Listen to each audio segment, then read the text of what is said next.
ကဲဒီနေ့မှာတော့ကျွန်တော်က brother တို့အတွက်ဂုံးစင်းရအောင်မဲ့ Neo Beast event အကြောင်းကြီးကိုပြောပြပြီးတော့မှာဖြစ်ပါတယ်။ကဲဒါဆိုရင်တော့ကျွန်တော်ဗီဒီယိုလေးကိုစလိုက်ရအောင်ကောင်းကြီးတို့ရေ။ကဲတားကြီးတို့ရေအဲ့ဒါဆိုရင်တော့ကျွန်တော်တို့ဒီ Neo Beast event တွေကိုတစ်ချက်သွားပြီးတော့ show လိုက်အောင်ကောင်းကြီးတို့ရေ။ကဲဆိုတော့ Neo Beast event အကြောင်းမပြောကြကျွန်တော်ဒီခုလောလောဆယ်မှာဆိုလို့ရှိရင်တော့ Naruto event လေးလာနေရယ်။ Naruto event အကြောင်းတော့ကျွန်တော်အနေနဲ့နောက်နေ့မှဗီဒီယိုလေးတက်လုပ်ပေးပါဦးနော်။ကဲဆိုတော့ကျွန်တော် Neo Beast event ကိုတစ်ချက်သွားမယ်။ Neo Beast event ထဲမှာဆိုလို့ရှိရင်တော့ကျွန်တော် skin 5 ကောင်ပြန်ပါဝင်လာမှာဖြစ်ပါတယ်။ skin အနေနဲ့ကတော့ကျွန်တော် Fedrin ပါမယ်ပြီးသွားရင်ကျွန်တော်တို့ Bloody ပါမယ် Fasha Lin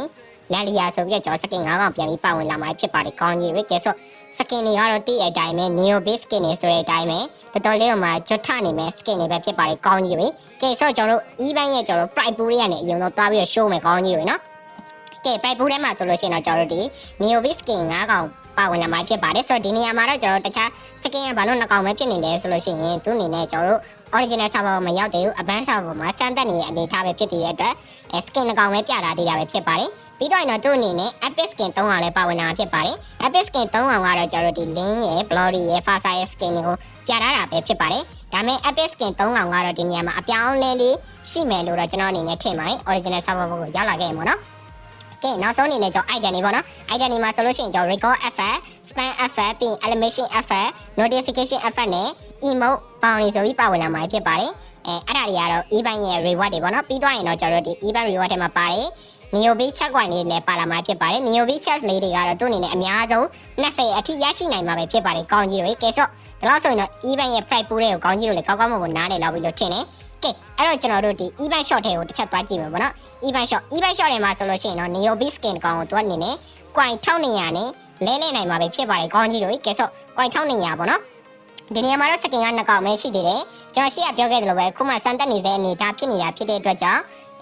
2ကောင်ပဲပေါ်တယ်ပေါ့နော် original server ကိုရောက်လာခင်တော့5ကောင်လုံးပေါ်မှာဖြစ်ပါတယ်ကဲ series result တွေကိုတစ်ချက်သွားကြည့်မယ် series result တွေမှာဆိုလို့ရှိရင်တော့ခုန price pool ထဲမှာတွေ့ခဲ့ရတဲ့ record effect notification effect spam effect animation effect နဲ့ပေါင်းပြီးလို့ရှိရင်တော့ရုပ်တုတွေကိုတွေ့နိုင်မှာရုပ်တုတွေ sorry emote တွေကိုတွေ့နိုင်မှာဖြစ်ပါတယ်ကဲပြီးတော့ရင်တော့အပိုင် item တွေရှိမယ်ပေါ့နော်အပိုင် item တွေထဲမှာဆိုလို့ရှိရင်တော့ပြင်ကျွန်တော်တို့ဒီ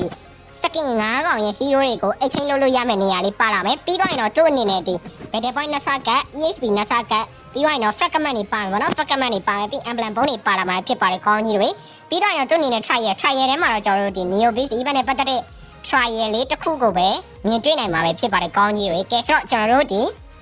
draw တွေကိုစပြီးတော့တွားလိုက်အောင်ကောင်းကြီးတွေ draw တွေမှာဆိုလို့ရှိရင်တော့သူ့အနေနဲ့ one draw ကို diamond 50နဲ့ပုံမှန်ဆိုလက်ရမှာဖြစ်ပြီးတော့ 50% of discount ပေးထားတာဖြစ်တဲ့အတွက်ကျွန်တော် diamond 25လုံးနဲ့လက်နိုင်မှာပဲဖြစ်ပါတယ်ကောင်းကြီးတွေပြီးတော့ရင်တော့ 10 draw ကိုလည်းအဲ့လိုပဲကျွန်တော်ပုံမှန်ဆိုလို့ရှိရင် diamond 900နဲ့လက်ရမှာဖြစ်ပေမဲ့သူ့အနေနဲ့ 10% discount ပေးရတာဖြစ်တဲ့အတွက် diamond 450နဲ့ပဲလက်နိုင်မှာဖြစ်ပါတယ်ကောင်းကြီးတွေပြီးတော့သူက10 draw အောက်မှာရေးရတယ်ပေါ့နော်10 draw 10ချိန်မဲပေါက်ချင်းကနေ Neo Beast ဆွလက်ဆောင်တစ်ခုကိုကြာပင်ရရှိဖို့အာမခံတယ်လို့သူ့အနေနဲ့ရေးထားတယ်ဒါပေမဲ့ဒီ Neo Beast event ရဲ့ price pool တွေကိုသွားကြည့်မယ်ဆိုလို့ရှိရင် epic skin 3ကောင်လည်းပါမယ်အပြင်ကောင်မှာကျွန်တော်တို့ဒီသူနဲ့ event နဲ့သက်ဆိုင်ရဲပေါ့နော်ကျွန်တော်တို့ဒီ series resource လေးတွေကတကယ်ကိုမှနည်းနည်းလေးပဲရှိတာကျွန်တော်တက်ပြီးဘာမှမပါဘူးတခြား event တွေလိုမျိုး emote တွေဆိုလို့ရှိရင်3 4 5မျိုးဖြစ်နေတာမျိုးမတွေ့ရဘူးပေါ့နော်ဆိုတော့ emote တစ်ခုပါမယ်ကျန်တဲ့ဟာလေးတွေကပုံမှန်ထုံးစံအတိုင်း record တွေ bounding animation effect record effect ပေါ့နော်စသဖြင့်အဲ့ဒါလေးတွေပဲပါလာမှာဆိုတဲ့အတွက်ကြောင့်မလို့ကျွန်တော်တို့ရှိမှာ Neo Beast skin လားတကောင်တော့ပိုင်လာပြီဆိုရှင်ကျွန်တော်ဒီ event တွေမှာတကယ်ဂုံးမိုးကတကယ်မှလွယ်ကူနေတဲ့အရာကြီးဖြစ်သွားပြီကောင်းကြီးဗျာကျွန်တော်တို့က draw တွေလက်ရင်းနဲ့တာဒီ series resource တွေကိုအပိုင်ရရမယ်ဆိုလို့ရှိရင်ကျွန်တော် draw တစ်ခါဖောက်ယုံနေပေါ့နော် Neo Beast skin တကောင်ကိုရနိုင်မယ့်အခွင့်အရေးတွေရှိပါတယ်ဆိုတော့ coin နဲ့တော့ exchange လုပ်ရမယ့်အခွင့်အရေးကကျွန်တော်60%လောက်ရှိပြီးတော့40%လောက်ကတော့ကျွန်တော်ဒီ draw တွေလက်ရနဲ့တင် Neo Beast skin ကိုတခါရေးတန်းပေါက်နိုင်မယ့်အနေအထားလေးတစ်ခုတော့ရှိသွားတယ်ကောင်းကြီးတွေကဲရောက်ဆိုရင်တော့ကျွန်တော်ပြပြခဲ့တာသဘောပေါက်မယ်လို့ထင်ပါတယ်ကဲကျွန်တော်တို့ဒီ draw reward တွေပတ်ချောင်းချက်သွားပြီး show မယ်ကောင်းကြီးတွေ draw reward တွေပတ်ချမ်းမှာဆိုလို့ရှိရင်တော့ပြင်ကျွန်တော် draw 20ပြည့်မယ်ဆိုရင် Neo Beast coin လေးတစ် coin ရမယ် draw 60မှာဆိုလို့ရှိရင်တော့ moss ကြီးတစ် plane ရမယ် draw 130မှာဆိုလို့ရှိရင်တော့ Neo Beast coin 10ရမယ်ပေါ့နော်ပြီးတော့ရင်တော့ဒီ draw 160ပြည့်မယ်ဆိုလို့ရှိရင်တော့ Neo Beast coin 100ရရှိမှာဖြစ်ပြီးတော့ draw 190မှာဆိုလို့ရှိရင်တော့ပြင် Neo Beast coin 180ရရှိသွားမှာပဲဖြစ်ပါတယ်ကောင်းကြီးတွေကဲကောင်းကြီးတို့လည်းကျွန်တော်ဒီလောက်ဆိုရှင်းပြခဲ့တာကိုအားလုံးသိချနားလည်လောက်ပြီးလို့ထင်ပါတယ်ကောင်းကြီးတွေ